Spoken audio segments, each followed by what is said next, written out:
dia, meus amados. A minha saudação a você, meu irmão, minha irmã, em nome de Jesus. Deus te abençoe. Hoje, 21 de dezembro de 2024, sábado. Vamos aqui meditar na palavra de Deus. O nosso livro é Isaías, capítulo 1, o texto, versículo 14 e 15, diz assim a palavra de Deus. Amém? A Bíblia é a palavra de Deus. Versículo 14 e 15 diz assim: As vossas festas da lua nova e as vossas solenidades a minha alma aborrece. Já me são pesadas, estou cansado de as sofrer.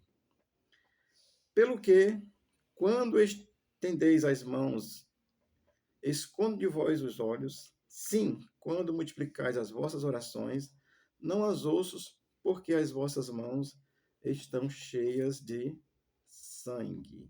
Amém? Vamos aqui aprender com a Escritura, tá certo? Olhar a palavra de Deus, tirar aquilo que seja ensino para nós, porque a palavra de Deus é de eternidade a eternidade, tá certo? Deus é eterno, a sua palavra também. Amém? Aprendendo aqui com as Escrituras. Versículo 14 de Isaías, capítulo 1, vai começar dizendo assim: As vossas festas da lua nova e as vossas solenidades, a minha alma aborrece. Tem uma tradução que diz: A minha alma odeia. Isso é interessante, porque o profeta, pela revelação de Deus, ele expressa, assim, no seu sentimento, aquilo que Deus quer dizer, quer falar, porque Deus está falando através do profeta. Então, no sentimento do profeta, ele declara isso, ele expressa esse sentimento que há no coração de Deus. Amém? Festa de lua nova eram as festas estabelecidas 3 vezes por ano. Solenidades, havia ali umas solenidades que eram predeterminadas pela lei, que era os sábados, né, em si, que eram 4 vezes ao ano. Páscoa, Pentecostes, a expiação e a festa dos tabernáculos. Então, essas festas eram determinadas. E o que Deus está dizendo na minha alma se aborrece do que vocês estão fazendo. Não me agrada, não, sim. Isso no sentido de que Deus não se agrada quando uma pessoa que é alvo de Deus e serve a Deus e sabe que é de Deus, ele age pecaminosamente, de acordo com Judá estava agindo. Então, Deus está aborrecido. Amém? Então, é isso que Deus vai falar. Isso demanda assim, um fardo, né, de uma liderança opressiva, que produz cansaço naqueles que estão ali. O profeta já não suporta mais, e aí Deus fala ao coração dele: Olha, eu também não suporto isso, não. Isso é uma expressão muito forte que Deus vai falar, dizer que a alma dele aborrece, né? Há alguma coisa que se faça. No caso aqui com Judá, estava assim, era um fardo. A nação tornou-se um fardo pesado para Deus por causa do pecado. O ser humano, o cristão, se você é cristão e você. Porque qual era o pecado de Judá naquele contexto? Era a idolatria. Estavam servindo a vários deuses, tinham abandonado o Deus único, é, que é o Deus verdadeiro, Deus de Abraão, Isaac e Jacó, é o Deus único, de acordo com a Bíblia, tá certo? Aí o versículo 14 vai dizer assim: Já me são pesadas, estou cansado de as sofrer. Olha, Deus não sofre, mas a revelação dada ao profeta, essa linguagem ela é tirada num contexto onde o profeta está vivendo, que uma pessoa ela podia ser obrigada a carregar um fardo pesado até desmaiar, caía morto de tanto peso, é assim. Então é tirado desse contexto, o profeta tem essa revelação de Deus e usa esse contexto para usar essa questão de que Deus está cansado disso, de ver essas coisas que o povo está fazendo. É usado nesse contexto de uma pessoa que carregaria um fardo até cair, até desmaiar, tá certo? Isso de acordo com a concepção do profeta, ele compreende isso, ele entendeu dessa forma e usa uma linguagem, o profeta usa a linguagem contextualizada para dizer que Deus não está gostando de alguma coisa, tá certo? Deus assim, ele se representa como sobrecarregado, assim, com as suas vãs oblações e assim e a má conduta. Uma má conduta, Deus faz assim: eu criei esse camarada aí, a minha imagem e semelhança, você é a imagem e semelhança de Deus. Agora, a imagem decaída precisa se converter, tá certo? Judá tinha se afastado de Deus, é isso que aí o profeta vai dizer isso, tá certo? Não tem uma afirmação mais impressionante do que essa. Assim, os efeitos negativos do pecado. Isso vale para os dias de hoje. O Deus é o mesmo, tá certo? Os efeitos negativos de pecado, assim, Deus, olha, eu estou cansado de vocês. Não aguento mais, não. Isso é o efeito negativo do pecado. Isso é impressionante, amados. Porque mesmo na onisciência, na onipotência de Deus que está cansado, né? É como se a onipotência de Deus tivesse se exaurido, tivesse no limite, tivesse aí, não pudesse mais. É claro que Deus ele tem o poder de todas as coisas, mas isso é o entendimento do profeta. Porque o profeta recebe a revelação e entende e vai e diz, olha, eu estou cansado de vocês aí. É como se a onipotência de Deus tivesse se exaurido, tá certo? É claro que Deus, ele é todo poderoso, mas o profeta entende assim, porque o objetivo é dizer que o povo está em pecado, voltem para mim, voltem para Deus, tá certo? Claro que Deus é onipotente e pode todas as coisas, tá certo?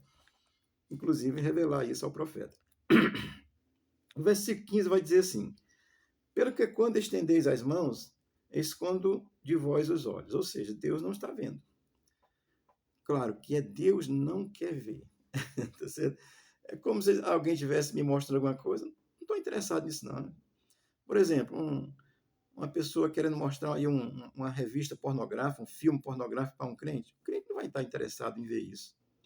Não está interessado. É isso que Deus está dizendo. Pelo quando estendeis as vossas mãos, é, é, eu escondo de vocês os olhos. Tá certo? Então, isso determina que Deus não está interessado em atender aqueles que estão lhe servindo de maneira errada. E é só o que se vê por aí. Tem pessoas que pensam que é Deus que está atendendo. Existem entidades que respondem, que ajudam. Cuidado, o espiritismo está aí, eles fazem cada coisa. E o que Deus está dizendo aqui, olha, os meus olhos eu escondi de vocês, não estou olhando mais para o que vocês estão fazendo, não, que vocês estão fazendo só besteira. Estou usando aqui o termo besteira bem cearense mesmo, tá certo? Que vocês estão pecando, né? E o versículo 15 vai continuar dizendo assim: sim, quando multiplicais as vossas orações, não as ouço. Deus ficou mudo? Ficou, aliás, surdo? Cego? Não. Mas ele está assim: não estou dando ouvido para o que vocês estão dizendo, não. Porque Deus ele não responde assim aqueles que não lhe servem verdadeiramente. Olha, eu vou dizer uma coisa aqui que é muito interessante. Deus pode responder se você estiver servindo a Ele de uma forma errada, se você for um ignorante com relação ao conhecimento da palavra de Deus. Aí você bota a sua fé em alguma coisa e Deus, pela sua misericórdia, Ele lhe responde, porque isso já aconteceu comigo. E depois eu entendi, não era aquela entidade que estava me dando, não. Era Deus, porque todas as coisas estão sob o controle de Deus. Aí você fica servindo as entidades, como o povo de Judá estava servindo aos vários deuses lá, dos povos que lhe cercavam, tá certo? Então, Deus vai dizer assim, quando vocês multiplicam as orações aí, pode gritar, pode berrar, pode chorar, eu não ouço. Então, Deus, ele vai dizer que não responde a quem não lhe serve de forma agradável, no sentido de que a sua fé não esteja dividida com outras coisas, com outros deuses. Olha, irmãos, a gente vive um contexto social que existe Deus para tudo quanto é coisa. Nas diversas religiões, tá certo? Eu aqui, quando eu ensino, eu prego, eu digo, é Jesus. Eu ensino vocês a olharem para Jesus, é Jesus. Eu sou o pastor André porque a igreja que eu congrego entendeu que eu tinha um chamado, me consagrou, mas é Jesus. Amém? É isso que deve fazer. As pessoas às vezes ficam seguindo homens, ficam seguindo liderança, né? E a liderança está me tirando um buraco às vezes, tá certo? Então Deus disse para ajudar, eu não estou ouvindo as orações de vocês, não. Estou surdo para vocês. Porque vocês estão servindo aos deuses. Então, o pecado da idolatria é um pecado que desagrada a Deus de uma forma muito, muito grandiosa, tá certo? Você precisa pensar sobre isso, tá certo? Mas eu sou tão abençoado. Bem, Deus é misericordioso e bom. Mas o que Deus quer é que você tenha uma vida eterna. Se você clamar até pelo Buda, você pode receber uma resposta, porque Deus é misericordioso, vai te responder. Mas como a sua fé está em Buda, você não tem a vida eterna. Isso também é importante. O versículo 15 vai encerrar dizendo assim: porque as vossas mãos estão cheias de sangue. Aqui está a razão pela qual Deus não olha, Deus não ouve, Deus não ajuda, Deus não atende. Isso aqui sou eu, tá certo? Deus é assim, tô nem aí. Não, mas Deus não diz isso não, tá certo? Ele é fiel. Se você tiver um grãozinho de mostarda de fé que seja favorável e agrade a Deus, ele vai te atender, porque ele é fiel. Ele é fiel a si mesmo, ele é fiel a ele. Entenda isso, tá certo? Porque Judá estava aqui perdido. E quando o texto diz, porque as vossas mãos estão cheias de sangue, estão cheias de pecados. Pecado sem arrependimento. Não quer dizer literalmente que era um criminoso que havia matado alguém, não. Podia ter matado, havia guerra, havia essas coisas, né? Mas não literalmente é isso. Mas estão cheios de pecados, sem arrependimentos. Porque o que conta para Deus não é você não pecar. É você entender que Ele é seu Deus e você pedir perdão, se arrepender, deixar o pecado. No caso aqui, a nação precisava abandonar os deuses, estava idolatrando deuses criados por mãos humanas, dos povos que lhe rodeavam. E o Deus da Bíblia é o Deus eterno, de eternidade a eternidade, é o Deus incriado. Quem criou Deus? Ninguém. Como é que se explica isso? Ele é. Quando Moisés quis entender, disse Moisés, deixa de conversa fiada, tu chega lá e diz que eu sou. E acabou. Tá certo? Amém, queridos? Então, olha, Deus não atende pecadores, tá certo? Isso a Bíblia diz claramente que ele não atende pecadores. E o que é um pecador para Deus? O pecador para Deus é aquele que não crê na revelação de Deus. Tá certo? Nesse contexto, Deus tinha revelado a palavra a Judá. Judá conhecia os dez mandamentos.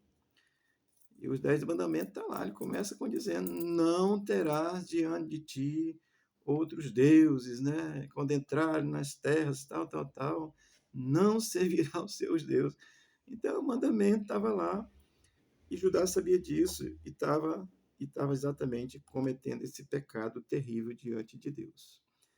Então, para Deus, é significativo que você entenda a revelação de Deus. No contexto atual, Deus revelou-se através de Jesus Cristo. A Bíblia diz que ele, nos últimos tempos, falou através dos profetas, dos reis e profetas, e agora fala através de Jesus Cristo. Então, a pessoa que continua em pecado diante de Deus, e Deus se aborrece com isso, por quê, amado? A maior oferta que Deus deu foi Cristo morrer na cruz. E ele não aceita outra coisa, não. Não se iluda, tá certo? O cristianismo progressista nega Jesus. E o cristianismo progressista, eu vou repetir, já disse isso em outro momento, ele está dentro da igreja cristã romana, tá certo? Da igreja católica romana, está lá dentro. O cristianismo progressista nega Jesus. Está dentro de igrejas evangélicas, negam Jesus. Tem um movimento progressista que nasceu em 2002, assim, eles se voltaram, porque desde o século I que existia. E estão aí ativamente negando Jesus. Portanto, quem é que responde essas orações? Eu vou só reafirmar, porque isso eu sei que é verdade. Você, numa inocência de fé, você crendo naquilo que a pessoa está pregando, dizendo, na sua inocência de fé, eu creio que Deus te responde. Mas ele não vai deixar barato, porque no seu entendimento você deve saber que essas coisas são erradas. Se vier outros deuses, é errado. Tá certo? Eu quero terminar lendo Hebreus 13, 8, 9, que diz assim: Jesus Cristo é o mesmo ontem, hoje e eternamente. Amém? Jesus Cristo é Deus. Ele é o mesmo ontem, no passado, hoje, no presente e eternamente futuro. Amém? O versículo 9 vai dizer assim: não vos deixe levar em redor por doutrinas várias estranhas, porque bom é que o coração se fortifique com graça e não com manjares, que de nada aproveitaram aos que a eles lhe entregaram. Os que entregaram o manjar no passado, mas não tiveram, acabaram se voltando para outros deuses, é complicado. E aqui está dizendo que mesmo a mesma coisa. Cuidado com os manjares, né? Faça isso, faça aquilo, ande de joelho, ande com a cruz nas costas, bote aí um quilo de sal.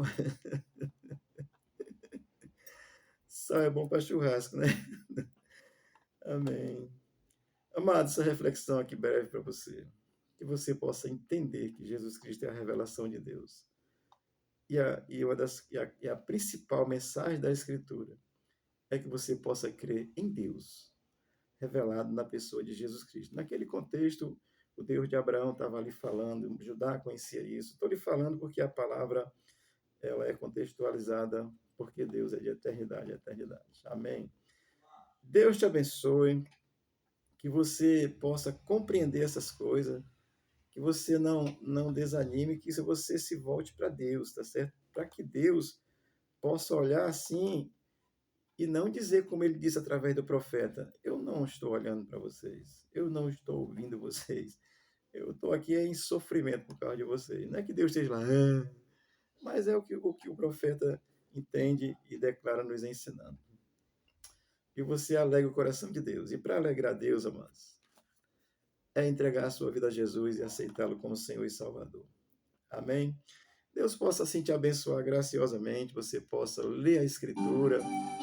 A palavra de Deus, ela nos ensina. E quando você aprende pela palavra, não tem quem lhe engane, porque a palavra é revelada pelo Espírito de Deus. Ela não pode ser vista como um livro comum. É palavra de Deus. Amém? Tenha um bom dia, tenha um bom sábado. Deus te abençoe.